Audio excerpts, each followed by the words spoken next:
SIP of water एक powerful one act play है जो प्रेमानंद गज्वी ने लिखा है और इसका मेन फोकस है इंडियन सोसाइटी में कास्ट बेस्ड डिस्क्रिमिनेशन को एक्सपोज करना, स्पेशली एक बेसिक चीज़ पावनी के थ्रू। प्ले की कहानी एक सिंपल सिचुएशन से स्टार्ट होती है लेकिन धीरे धीरे एक बहुत गहरी सोशल रियलिटी को रिवील करती है। दो शहरी युवा गांव में आते हैं, उनमें से एक रिसर्च कर रहा होता है और दोनों कैजुअल मोड में होते हैं। उन्हें प्यास लगती है और वो सोचते हैं कि रिवर से पानी पी लेंगे क्योंकि उनके लिए तो पानी एक नॉर्मल और फ्रीली अवेलेबल चीज़ है। यहीं से राइटर एक कंट्रास्ट क्रिएट करता है कि शहर वालों की सोच कैसी होती है और गाँवों की एक्चुअल में रियलिटी कैसी होती है। जब उनमें से एक लड़का रिवर से पानी पीने जाता है तब एक अपर कास्ट आदमी उसे रोक देता है। वो गुस्से में उस पर चिल्लाता है कि उसने पानी को अशुद्ध कर दिया है, तो उसको खराब कर दिया है, गंदा कर दिया है। सिचुएशन इतनी एक्सट्रीम हो जाती है कि उस लड़के को मारा भी जाता है और इंसल्ट किया जाता है। ये मोमेंट प्ले का सबसे क्रूशियल टर्निंग पॉइंट है जहाँ एक सिंपल एक्ट, पानी पीना, नॉर्मल जा रहा है पानी पीने के लिए, एक क्राइम बना दिया उसको। यहाँ राइटर ये दिखाता है कि कास्ट सिस्टम इतने डीप रूटेड हैं कि वो इंसान के बेसिक राइट्स तक कंट्रोल करते हैं। इस इंसिडेंट के बाद दोनों शहरी युवा शॉक हो जाते हैं। उनका इल्यूजन टूट जाता है कि इंडिया एक इक्वल सोसाइटी है।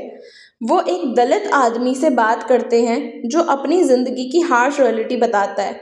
वो कहता है कि उन्हें पानी तक अपनी मर्जी से नहीं मिलता, उन्हें अलग रहना पड़ता है, उनकी ज़िंदगी हमेशा रेस्ट्रिक्शंस में बनती है। ये कन्वर्सेशन बहुत इम्पॉर्टेंट है क्योंकि यहाँ दलित वॉइस डायरेक्टली ऑडियंस तक पहुँचती है। ये सिर्फ एक इंडिविजुअल स्टोरी नहीं है बल्कि पूरी कम्युनिटी का एक्सपीरियंस है, क्योंकि हम जब जाते हैं तो हम सुनते हैं, दूसरों के एक्सपीरियंसेस सुनते हैं और हमको तब पता चलता है कि उनकी लाइफ एक्चुअल में कैसी है। जब हम दलित लोगों से मिलते हैं तब हमको पता चलता है उनकी लाइफ में वो क्या क्या फेस कर रहे हैं इन्हीं प्रॉब्लम्स की वजह से। आगे चलकर एक पॉलिटिकल एंगल भी आता है। जब एक मिनिस्टर उनकी प्रॉब्लम सुनता है, दलित लोग उसे रिक्वेस्ट करते हैं कि उन्हें बेसिक फैसिलिटी पानी दी जाए, लेकिन मिनिस्टर जो सॉल्यूशन देता है वो इक्वालिटी का नहीं होता है, वो सेग्रीगेशन का होता है। वो कहता है कि उनके लिए अलग कुआं बनवा दिया जाएगा। यहाँ राइटर एक स्ट्रॉन्ग आयरनी क्रिएट करता है, जहाँ प्रॉब्लम कास्ट डिवीजन है वही सिस्टम उस डिवीजन को और रीइंफोर्स करता है इंस्टीड ऑफ एंडिंग इट। मतलब उसने कंक्लूजन भी दिया तो ये दिया कि उनके लिए अलग बन जाएगा, जबकि उनको राइट मिलना चाहिए था कि एक ही कुआं है, उसी में से सब पिएं। इससे ये क्लियर होता है कि पॉलिटिक्स सिर्फ सुपरफिशियल सॉल्यूशन देती है, रियल चेंज नहीं देती है। प्ले में सोशल सिस्टम का फेलियर भी दिखाया गया है। दलित लोग पुलिस के पास भी नहीं जा पाते हैं क्योंकि पुलिस खुद बायस्ड होती है। अगर वो कंप्लेंट करते हैं तो उन्हें ही डरा दिया जाता है, उन पर ही प्रेशर डाला जाता है कि केस विड्रॉ कर लो।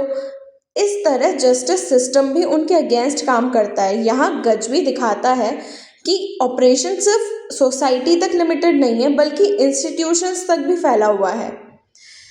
प्ले का एंडिंग किसी क्लियर सॉल्यूशन के साथ तो नहीं होता है लेकिन एक रियलाइजेशन के साथ होता है, स्पेशली शहरी यूथ के लिए, और वो इनडायरेक्टली ऑडियंस के लिए भी होता है। वो समझ जाते हैं कि जो इंडिया वो देखते हैं वो इनकम्प्लीट है। रियल इंडिया में inequality, caste discrimination, injustice deeply rooted है। ये ओपन एंडिंग ऑडियंस को सोचने पर मजबूर करती है कि थिएटर का मेन पर्पस होता है। इस पूरे प्ले में वाटर एक पावरफुल सिंबल है। पानी सिर्फ एक फिजिकल नीड नहीं है बल्कि डिग्निटी, इक्वालिटी और बेसिक ह्यूमन राइट्स का सिंबल बन जाता है। जब किसी इंसान को पानी तक से वंचित रखा जा रहा है तो वो सिर्फ फिजिकल डेप्रिवेशन तो नहीं होता बल्कि उसकी ह्यूमैनिटी को भी डिनाई करना होता है, सीधा सीधा।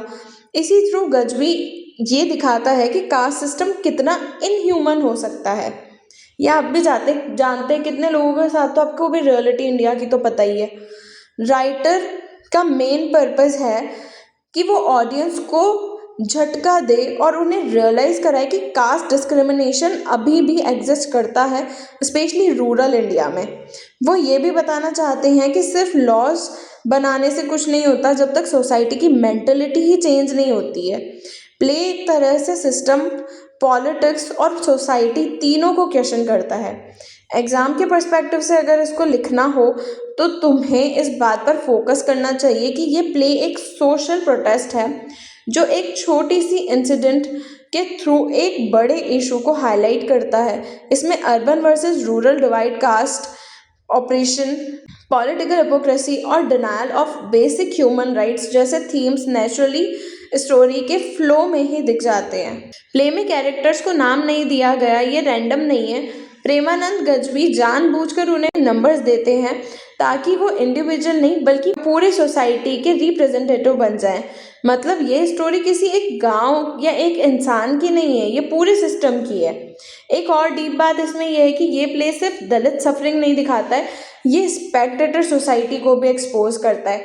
शहरी लोग आते हैं, देखते हैं, शॉक होते हैं, लेकिन वो भी सिर्फ ऑब्जर्व करते हैं।